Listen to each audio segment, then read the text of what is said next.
Thank you so much for joining us today. We have Douglas Porter, and Douglas is a visual artist. This is a wonderful opportunity for Convergence to meet some wonderful artists, and then at the same time, some wonderful artists have the opportunity of meeting Convergence.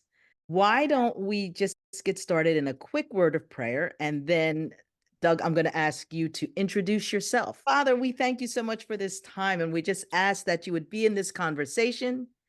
Let the words that we speak on, may it land in some fertile soil.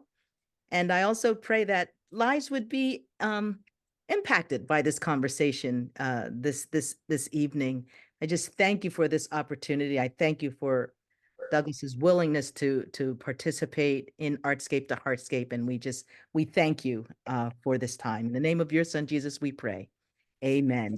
Tell us about who you are. Let me just first say is that I had the pleasure of meeting Douglas through the organization SIVA Christians in Visual Arts, which is no longer in existence. We were in a creator circle together. Now we were in a creator circle together through the new what we call NCVA, which is Networking Christians in Visual Art. Douglas, why don't you just tell the group who you are, where you come from, and what you're doing? Yeah.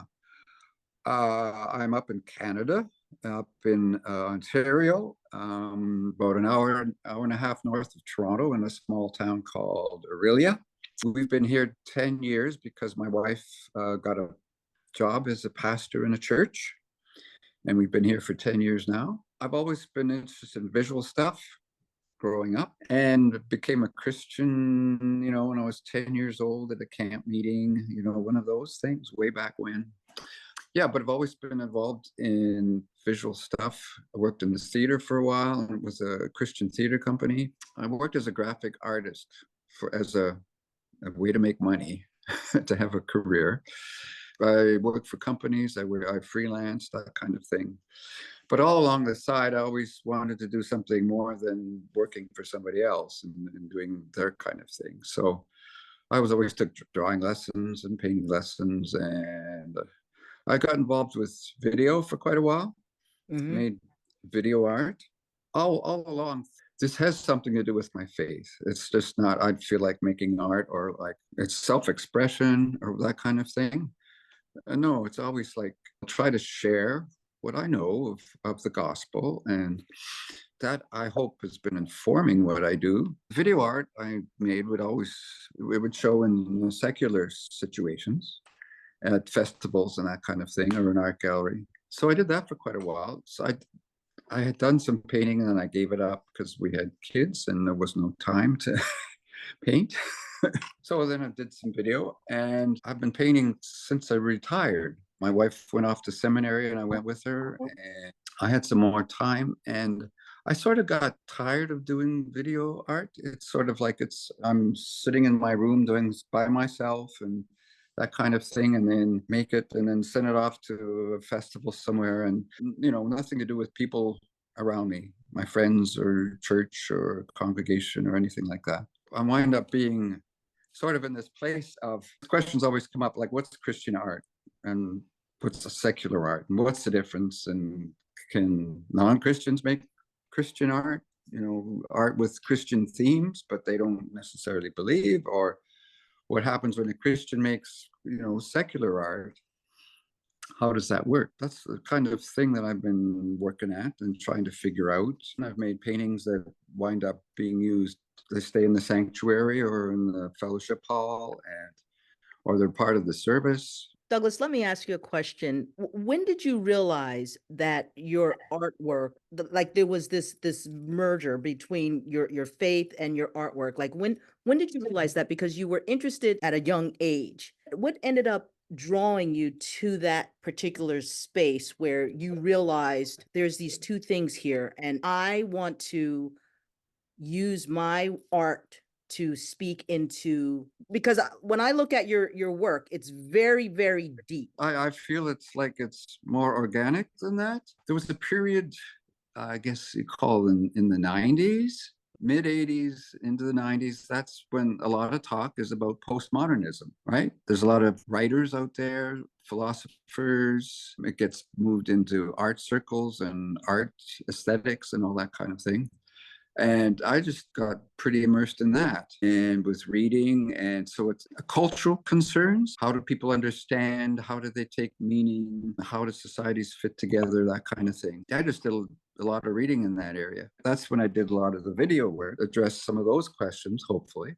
But even one of those video works was called Run into Peace, which the text is taken totally from Meister Eckhart. Meister Eckhart was a bishop in Germany in the 1300s who did a lot of writing and preaching, but also other postmodern thinkers have gone back to him and looked at him, so that it was the postmodern people drew me to Meister Eckhart. So it was even intertwined at that point, I would say. Early 2000s, I got involved in worship in churches, writing liturgies and all that kind of stuff, working with text. The visual stuff just went along with that. There's that whole context to Protestants are heavy on words and light on images, right? And that's an imbalance that certainly needs to be made more even or something Right. like that.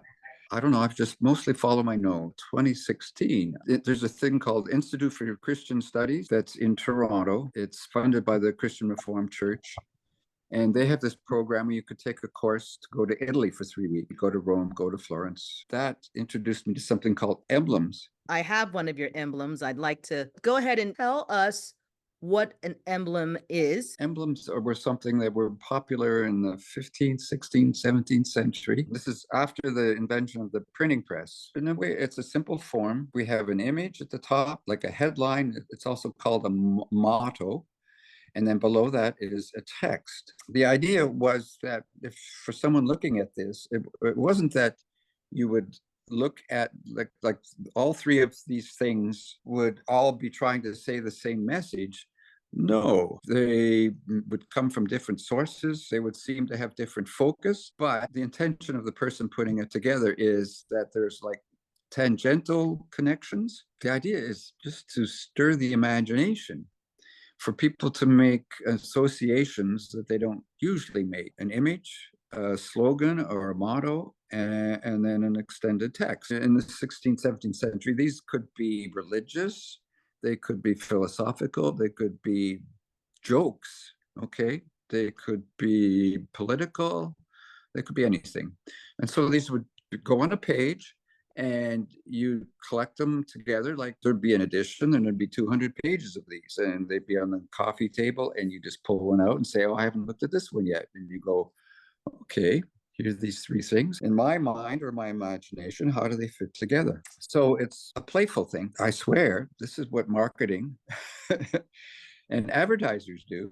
Right. They'll, in a magazine, they'll put a picture up there, they'll put a slogan, and then they'll put a text below it to give you more text, more deeper understanding, or another way of hooking you into their message.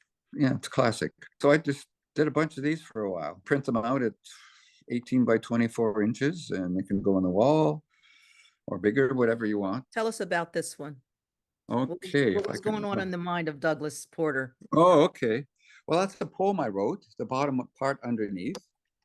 Okay. Well, why don't you read it for us? I was wandering in a dangerously empty space, exhausted from dancing on the threshold of my pain. But yes, I have now branded myself with the Christ. Yes, the ancient one. I am baptized, burnished bright and branded. You say submitting to the branding betrays a weakness of character. I say branding is there to rescue when language fails, when exhaustion creeps in, when darkness is my only friend. Yes, please color my Christ, color my world. I have survived the drowning, so my every washing is now in baptismal waters. My every meal is now at the final banquet table. No longer the nomad, but pilgrim. The motto is a line from a text by Martin Luther, talking about his conversion. Suddenly, my vain hopes seemed trivial to me when whatever he encountered, right? And when he had his conversion experience. It's about, there's branding, okay? You can see Coca-Cola, Nike, Nestle's, HP, Hewlett Packard, right? And then there are these different icons of Christ. Oh, you around Jesus, the halo around Jesus is from Starbucks. And this is the picture, the photograph is from, it's in a store in Orvieto, Italy, where I was, having a sale. It's their August summer sale kind of thing. So, and then there's this big line that says yes. So it's this positive embracing, or yeah, this your experience, you know, of willing to being branded with Christ kind of thing. That's great. Well, let's continue on looking at some of your art. Sure. I have a few of your pieces up. Mm-hmm. So this is Upward Jesus. These are all from historical, art historical renderings of the face of Jesus. Most of them are crucifixions. There's one resurrection, I think. Others are just from frescoes or yeah, different kinds of paintings. So it started off as 4 paintings. Each of these are 16 by 20. All right, so the whole thing is 6 feet by 6 feet. Fits on a wall. And I just wanted to historically to show, you know, within the, you know, there's no single way of thinking or looking or imagining Jesus. And we've done it over the centuries in all kinds of places, all kinds of cultures. Yeah. And then on each of them is a piece of text that talks about the suffering of Jesus, either from the Old Testament or in the gospel accounts. Yeah, so I just went through and picked these out and associated them with particular images. Yeah. So yeah, it grew from 4 to 6 to 12, and I don't know, I might go back and do some more. I don't know. Nice. Yeah, so we hung this in our sanctuary during Lent. Okay. Very nice. And yeah, it was great. Okay, I want to get responses to this one. This is called Christ Hanging. And tradition, there's a tradition, there's a poem from Anglo-Saxon literature called the Dream of the Rood. And the rood was an Anglo-Saxon word for cross. So the person has this dream, and in it they encounter the cross that Jesus was crucified on in the dream, but the cross speaks to him and tells him about an experience of holding Jesus up, and then, you know, how he felt so precious and blessed and beloved to have had the opportunity to hold Christ in his arms, kind of thing. So the image, it's also called the tree, you know, Christ hanging on the tree. And that's you know, in Peter's sermon at Pentecost, he talks about Christ hanging on a tree. So I took the images of Christ. This is from a crucifixion image from 14th century in Italy, and I took different pieces of parts of that and hung them on a tree / cross. And just to so there's references to the Garden of Eden. We have a tree in the middle here. Also, other references to other crucifixion paintings, because often there would be angels hovering above. Sometimes they would have a cup in their hand to catch the blood coming out of Jesus' side. And also in these crucifixion paintings, there's this tradition that Golgotha was the Garden of Eden and Golgotha coincide. And so at the foot of the cross is Adam's skull, which is which is working with Romans when Paul says that, you know, through one man everyone died, so through one man, who being Adam, and then through one man Christ everyone is saved. So that's, if you often you'll see the skull at the bottom of the cross, and you go, where'd that come from? Oh, okay. Right. So I just followed a hunch here, and I mean, I don't know if you put this in a sanctuary, right? And but also, does that, if you put this in a public gallery, do they make sense of it, right?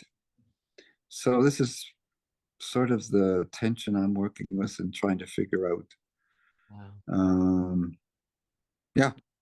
Okay. Yeah.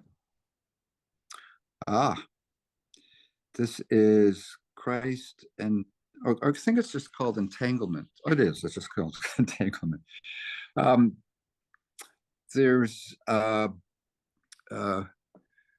you know, in theoretical physics for in the last 20, 30 years, a lot of talk about quantum entanglement. Experiments and discoveries and theories that every particle in the universe is connected on some level. So they've done this experiment where you have two objects, you know, hundreds of miles apart, and you make a change in one of those objects, and there's a corresponding change in the other objects hundreds of miles away. And they're trying to explain that. All right. So it has to do with quantum physics, and that, but they're going deeper. There is this emerging theory about entanglement. So I'm sort of working with that. Yeah. And what's basic to that theory is that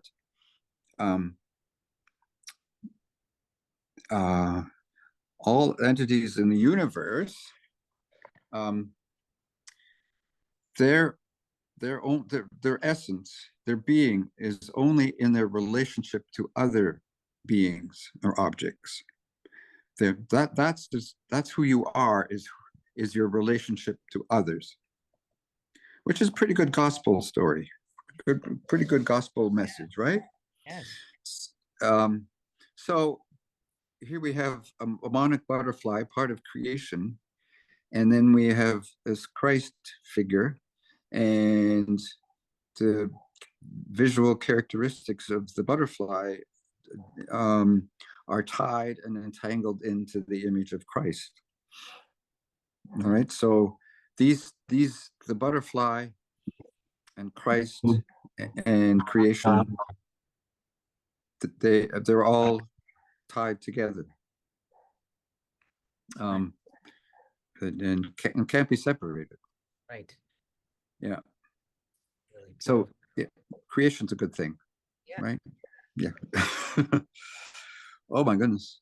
Okay, this is an early painting called Christ, Blue Christ Resting Behind My Brother. I took this from a painting. This is my brother.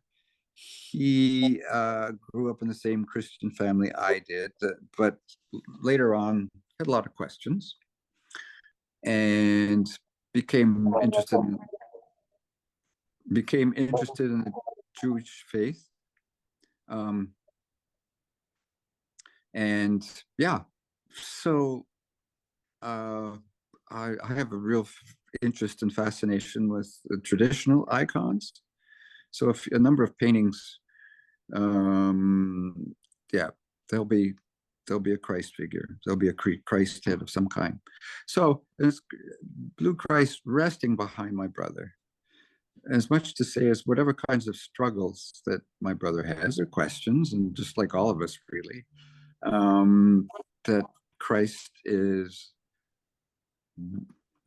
actually finds a resting place in him, that he still struggles and has questions and isn't content with the way things are, or content with his understanding, knowing that whatever he was given in his youth and upbringing is yet to be further unpacked, kind of thing. And share your thoughts on having a blue Christ. Oh yeah, okay. Yeah, my thoughts on the blue Christ is that if you have, yeah, a blue Christ means that no ethnicity can claim Jesus to be their own. He's not white, he's not black, he's not brown, he's not yellow or red or whatever, he's blue. So he's a universal Christ, or a Christ that belongs to everyone. Yeah. Yeah. So yeah, there's a few other blue Christs around. Yeah. I noticed that. Yeah. I have to go back here. Let me just see if I can. No, all right. I have to because there are two more that I Mm-hmm. want to show you. Hold on one second. Here we go again. Lisa? You should be good to go. I can't get out again. No, Wait. No, I can't. Can't escape. Can you stop sharing me? Is that possible? I don't think I can. Yeah, you're controlling your screen. You don't have something that says stop share I do, but I can't somewhere? get it. Hmm. Hmm. Is Dan still on? He is, but we don't have control over your computer. All right, hold on. That's odd. Adrian, can you shrink everything that's on your screen besides your the Zoom? Can you get like whatever you're sharing, can you like minimize that? For some reason, I can't even, like, when I hit my escape button, it's not going. I'm really sorry. And then, let me, no. All right, well, we'll just stay here. Okay. Well, let me see, what time is it? You had, okay, wait a second. Dan, you wanted me to, Yeah, give me control of it. what I'm saying is I can't even, my little arrow thing is nowhere to be seen. Okay. That's, and it was there before. Right. This is okay. It's great to be able to look at the images while we talk. I think that'll be great. Yeah, so, well, there was the another piece you had that I wanted to show on the Jonah. Well, the Oh yeah. 3 days, 3 nights was is the name of that particular piece. Right. Right. But I guess let's just talk about your inspiration, like how this is all, I think, very interesting material. But so you get inspired. What comes first, the chicken or the egg? um. Uh. Well. Yeah. I don't know. um. Oh, where we go. Hello. Um. The process. I don't know. A little light goes on, and I go, "Oh, that's interesting." Okay. Right. Okay. I'm working on a piece now that's 3 panels. All right. And um, they're 16 by 20, and each of them will have the same image of Christ, the Christ's head in each of them. And they're going to be each of them different colors. And I want to on one of them will be handwritten Father, on the middle one Son, and on the third one Spirit.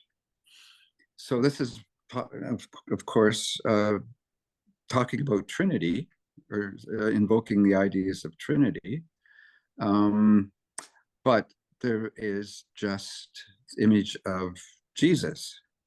So there's a what does Trinity mean? It's three in one, right? So that means wherever one is present, all three are present.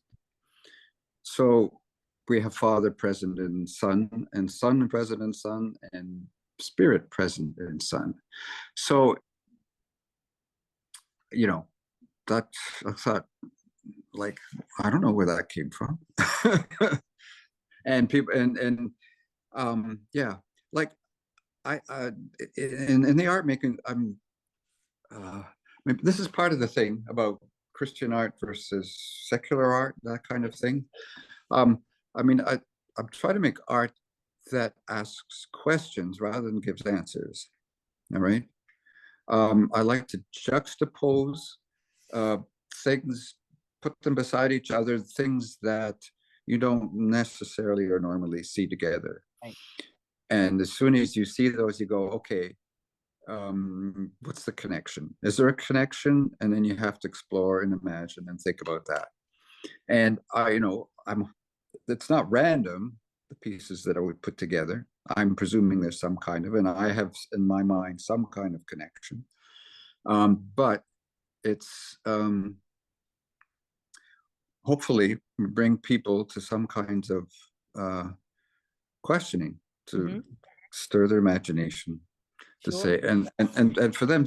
So it's not that I'm communicating a message that that is important to me and I want you to get my message. No, it's more a question of, here's some elements together that will bring you to ask some questions yourselves and find out some new stuff.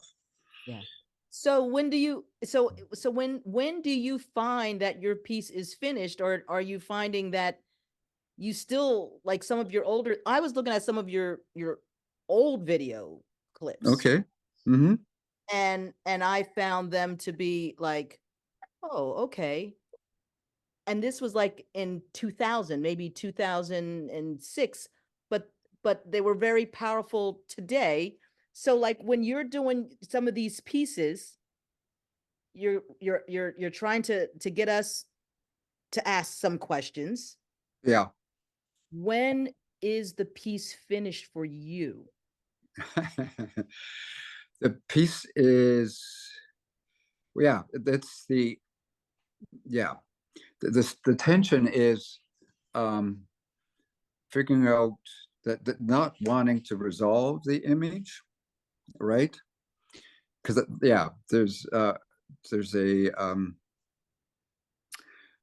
Italian philosopher called Agamben, who's this postmodern guy, and he talks about aesthetics a fair bit, and he says artists, it's as important what you don't do as what you do, right? It's being able to not do stuff that is important as well as what you do. So it's like I've got a couple pieces started that they're halfway through, and I have no idea how to finish them. They've been down there for 2 years, and I go, Really? but every once in a while I go, oh, that belongs in there, or yeah. So it's trying to ride that tension, and then just you're sitting with it. I have a habit of getting up early, make a coffee, sit down, read this or that, some contemplation, whatever, and I'll have the painting that I'm working on sitting there, and it's there for me to see and respond to myself. And half the time it's like, oh, well, that's obvious. This is what I do next, right? So, um, yeah, it's sometimes you get it wrong. You go too far or you don't go far enough. So, yeah, but it's a process of letting go of it, of holding on to it and letting go of it at the same time, Yeah. right? Yeah. Yeah. Hold it lightly. Yeah, You're not exactly. holding on to it like that. Yeah, right. It So, doesn't have to be what it is or what you want it to be. right. Yeah, yeah. Right. Well, this is great. Listen, I want to leave some time just to see if there are people in our Convergence community who have questions for you. And so Sure. I'd like to open this up to the floor. If there's anyone who has any questions for Doug, now would be a great time. Looks like Danielle put a question in the chat. She asked, I'm wondering if you always wrote poetry or if writing was part of your artistic exploration. Whether it was what? Whether it was part of your just exploring, I guess, your artistic exploration. Is poetry Oh, something you always did, or is it something that you just oh, wandered into? oh no, it's something I always did, always played with. I had a degree in English literature way back when, so I read a lot of stuff.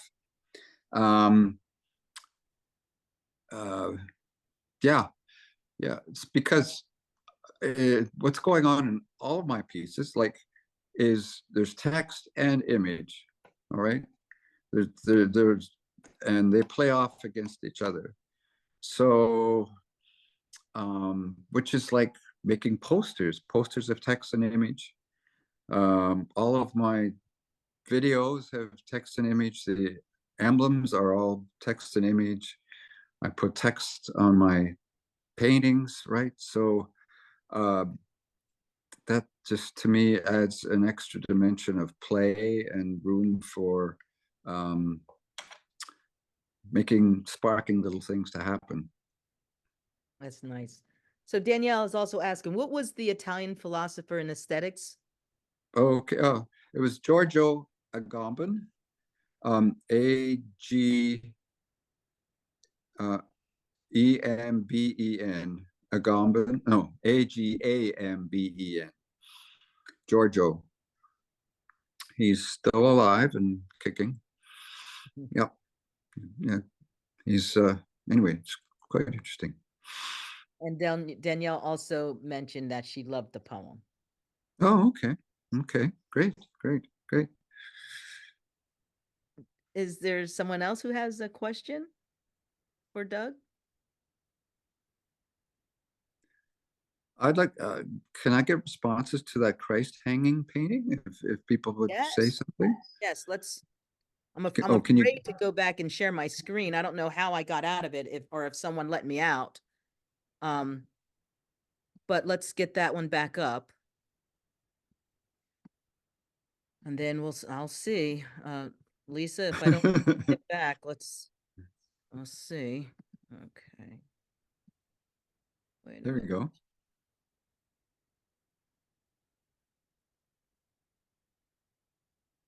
Yeah. So you wanted to get some responses to this particular painting from us.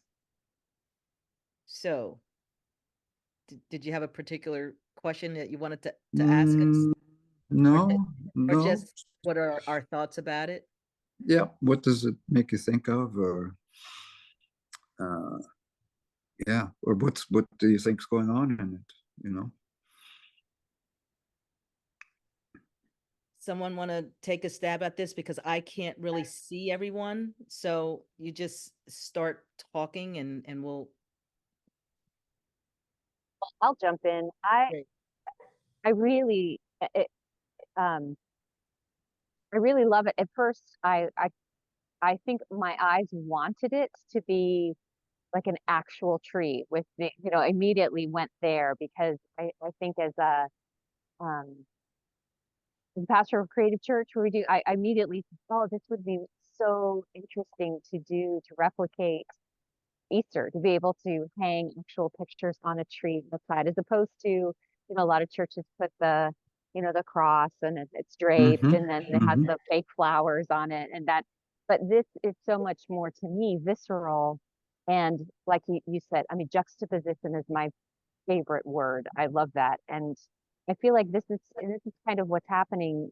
I love the idea of just arresting and trying to make sense of how all of these pieces fit together and deconstructing the Christ hanging on the tree and inviting, for me, it invites me to consider each element Mhm, separately.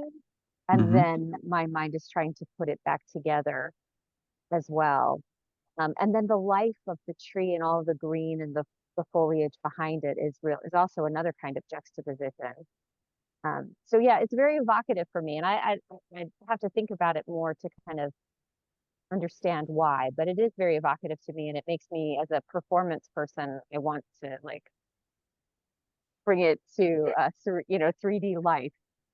Which Mhm. is probably a really good response. Thank you. Yeah. I found it fascinating. And I really, the idea of this tree of life was very interesting to me. I also found it challenging in that I have a very traditional gut reaction to Jesus bearing our pain and not the tree being privileged to hold his pain. Mhm, mhm. Also, the idea of what the tree of life is versus the cross. I see them as two very different trees. So, but it's given me a lot of food for thought. As Lisa said, it made me think about all of the parts of his body and what they mean. But I did find it slightly disturbing, you know, because that's, yeah. No, I thought that might happen. Yes.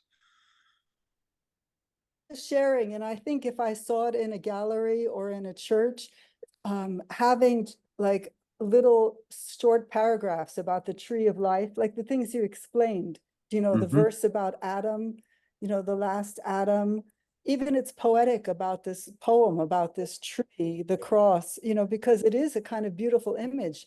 He died on a tree. I mean, a tree is such a powerful symbol of life. So it's interesting. Yeah. Mhm. Thank you. Thank you. Okay, Karen. Um, there's just, you know, when you say you have a video background, I haven't seen it. I haven't ever seen your video work, but these images that you've like gone tight on, you know, that you can almost like pan or move around. It Okay. just has that feel. And then the angels really intrigue me because they have a sense of motion, but they even call back to like a fairy tale idea. They almost allude to a fairy tale. Like, what is this? How real is it? Mhm, The mhm. abstraction, how real is it? And then the whole concept of art being this is not a pipe, that it's all abstraction. Right. Yes. Um, and so we have these fairies, these angels that are just these little beings, and they almost seem to move too. They almost have this quality of, you know, we'll be going tight on them in a few minutes, or they'll start to move across the page. And the Jesus head is a very good one. Mhm. And it's very emotive. I heard that word today. It's an accessible human being. Mm. And he's not overwrought. And the tree itself, oddly enough, reminds me of that Goya war figure walking through the battlefield. There's something about the gesture of it that reminds me of that Goya war figure. And Mm. but it seems to be like it has an intelligence. Like you're talking about an intelligence in the tree because it has this feeling like that gesture or some kind of like presence. It seems to have an intelligence. Mm. And none of this comes together into some idea. None of this comes together into some aha. I Mm. the tight shots are just, you know, like video, like you would look at a painting, like that's what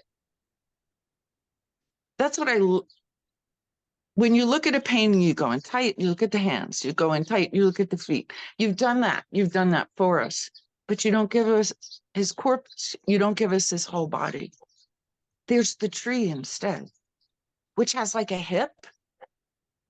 Its lower part has a hip. You know, it's almost like the tree and the man have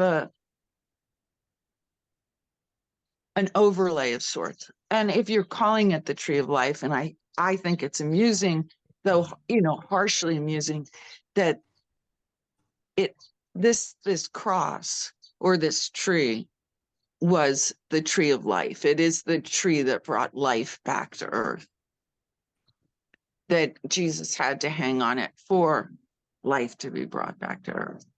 So it's a really, now the imagery, like when you get the greens and did you paint, you're painting that tree, right? Yes. And you're not using like a photograph and then playing it. You're painting everything in here, right? Or are you also applying found objects, found flat no. objects? No, it's all paint. It's all paint. You know, I'm just, as somebody, yeah, I'm very interested in that, like how you did it. I love the figure of the tree. It even has legs. Mm-hmm. Okay, Yeah. so I don't have any answers to anything, but I like and I think it could go into a secular place. It's just, I think it could scare people and offend people, but Yeah. I like I think the angels kind of, I don't know. I think but anyway, I like it. Thank you very much. Thank you very much for your comments. I'm surprised at some of them. They're just, okay. Oh yeah, that's there. That's there. Yeah. There's also the idea that we take Christ and parcel him into little packages, and we can only handle certain parts of him at a time, and that kind of thing. Right? Got it. Yeah. Yeah. Yeah. Yes. And we can't handle the crucifixion too in the same way as something that humanity did to Christ. Yeah, I hate crucifixions myself. Like I was raised in the Catholic Church, and I've done like one crucifixion and one lamb on a cross. Mm-hmm. Mm-hmm. Because of the suffering, but it is almost like there's blood in that tree. Yeah. Yes. A lot of blood. Yeah. Mm-hmm. Like a crime scene. Mm-hmm. Interesting. All these things I didn't intend necessarily, but they're there. It is. Very nice. Very nice. Susan, did you have a comment or question? I had something. Thank you so much for sharing your process and your art this hour. I thought that it was really challenging in this picture to see Christ abstracted that way. And I loved it because it reminded me that God chose to come in human form, that he chose to be born in a dirty manger with lots of animals, and that when we look at Christ hanging on a crucifix, we think of the humanity, we think of ourselves. But when we see him abstracted like that, it reminds me, in seeing him as a part of nature, that God chose to make himself known in that way that was so accessible, because your painting feels to me so inaccessible in a beautiful way. It's really beautiful in how abstracted Christ is. And like Lisa, I tried to piece him back together. It reminds me of like when I first saw Picasso work in a museum. You try to put it all together. And I loved that I couldn't do that. And it reminded me of how that choice of humanity that God made, and that he's not just fully human, but he's fully God. Mm. So, and I could see this easily somewhere that's not in a Christian context. I think this is a really accessible piece in the way that it just causes you to think. Yeah, Mhm, thanks. mhm, mhm. Thank you very much. Yes. Yeah, it's 30 by 40. So, Nice. Mhm. Very I, nice. I thought also of like crime scene pictures and evidence and witnesses. oh, okay. You know, the tight shots of the hand, you know, the where they, you know, did they defend themselves? Is the, you know, that whole thing. Mm-hmm. Very good. Any other questions before we wrap it up? And I can't see you, so I have a question. great. I have two questions. No, one. First, I want to say I like seeing those, what's the word, ropes that actually being hanging on the branch. Mm-hmm. I like you like literally pinned it this way so we can see those picture being hung on the tree, on the branch. That interested me, and I just try to look for how this one was hung. Yeah, how, yeah, I literally go over each one and see how you place each pieces. Yeah, I Okay. really like this part. And another one is a question. Just these 5 parts of Jesus' body, Jesus' Yes. body are presented that facing the viewer from without any angles. Yeah, so I Right. want to know your intention for this decision. Yeah, because yeah, the tree is like very strong, powerful, like life. But Right. yeah, I want to know your decision about the angle of these 5 parts of Jesus' body. Thank you. Oh, right. How they're not oriented the way you would see in a crucifix. Is that what you mean? Uh, See, these are not all. sure. These are Mhm. all. This is all from one crucifix. Copo di Marcovaldo from 15th century Italy. Yeah. It's just one crucifix, and I've worked with it a number of times. Mm. Yeah, I just wanted to. I mean, these 5 points are the main points of focus, right? The feet, the hands, the side, and the head. And I just wanted to isolate them out, and which often we do when we look at a crucifix. We don't like we look at these points because that's where the suffering is displayed. So I guess I just wanted to isolate them to show how we do isolate that out of the image. Does that make some sense? And Yes. I turned them and twist, so they're on a different orientation, just to